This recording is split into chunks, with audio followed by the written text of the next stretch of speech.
Hola, muy buenas tardes. Mi nombre es Jocelyn Cecilia León Alba. Soy estudiante de la carrera de obstetricia y en esta oportunidad vamos a hablar sobre conductas de salud o, mejor dicho, conductas nocivas.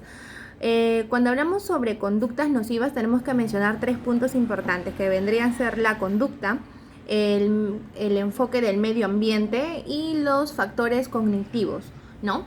Eh, Albert Bandura decía que ponía ejemplos.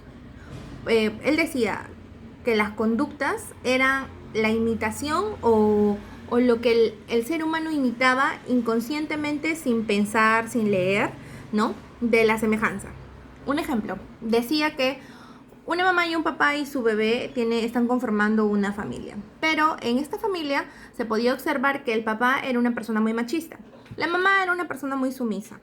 Y bueno, el niño ya tenía una cierta edad donde él podía reconocer las conductas de ambos padres. Por ello, el papá siempre tenía esa conducta de los tipos de hombres que existen hoy en día sobre machistas, ¿no?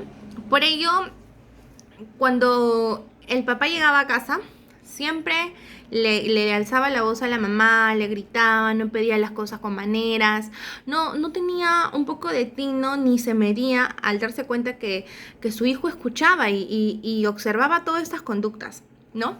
Entonces el niño lo que empezó a formarse fue a idealizar al papá como un modelo a seguir. ¿Eso qué nos quiere decir? Que el niño mañana más tarde va a crecer con una conducta. ¿Por qué?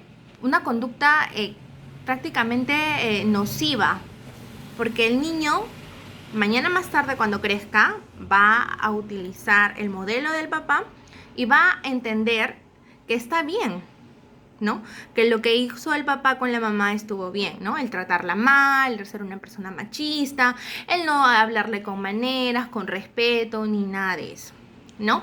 Entonces, como puntos importantes, nosotros en las conductas nocivas tenemos que saber que cuando formamos una familia, como ejemplo, tenemos que medirnos y saber comportarnos y saber dirigirnos, porque a veces el no pensar antes de actuar puede llegar a tener grandes consecuencias y esto lo vemos en todos los ámbitos.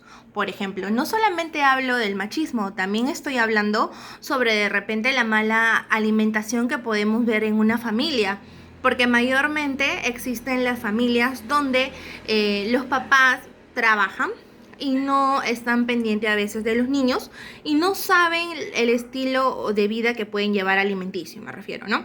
Entonces puede ser que un niño esté comiendo de distinta manera, no lleva una alimentación balanceada y lo ve normal porque no existe una persona que esté corrigiendo. Eso es una conducta que inconscientemente él lo hace porque lo ve normal, porque no existe nadie quien esté corrigiendo esas conductas, ¿no? Entonces, por ello, ¿a qué llamamos nosotros los puntos o las características o lo que podamos resaltar? Pues es la retención que tiene el niño al acordarse de que nunca lo corregían en su mala alimentación y él comía comida chatarra, papas fritas, KFC, Kentucky y como que él lo veía normal, ¿no? Y cuando crezca, él va a tener el mismo estilo de vida, los mismos ejemplos y sus hijos van a repetir los mismos. Y esto va a ser una cadena porque no existe una persona quien le diga o quien lo corrija, ya que actualmente hay algunos padres que no tienen el tiempo para dedicarle a sus hijos porque, bueno, trabajan, ¿no? O por distintas circunstancias. Entonces, eso lo vemos en las familias, lo vemos hasta en el ámbito laboral, porque muchas veces las conductas, por ejemplo, de los doctores que vienen malhumorados, tienen una conducta nociva, inconscientemente tratan mal al paciente y como que el paciente también reacciona y eso hace que sea un enfoque distinto, ¿no? Por ello, mi recomendación ante todo es que nosotros como seres humanos tenemos que tener una conducta no digo intachable, pero sí tenemos que ser un poco pensantes antes de realizar algún acto o decir algo y tener en cuenta en qué ambiente nosotros nos encontramos, porque puede ser, como lo dije al principio, haya niños y tomen el modelo de hacerlo. Recordemos que es importante seguir un estilo de vida saludable, ¿no? Tanto en lo alimenticio como en lo emocional. Espero yo que les haya servido de mucha importancia saber qué son conductas nocivas. Hoy en día, como objetivo, tenemos que las conductas nocivas prácticamente es la imitación de lo que hace el ser humano, ¿no es cierto? Ya sea en lo laboral, ya sea en el ámbito social o en el ámbito sentimental, ¿no?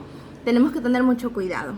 De todas maneras, muchas gracias por la atención y espero les haya gustado este video.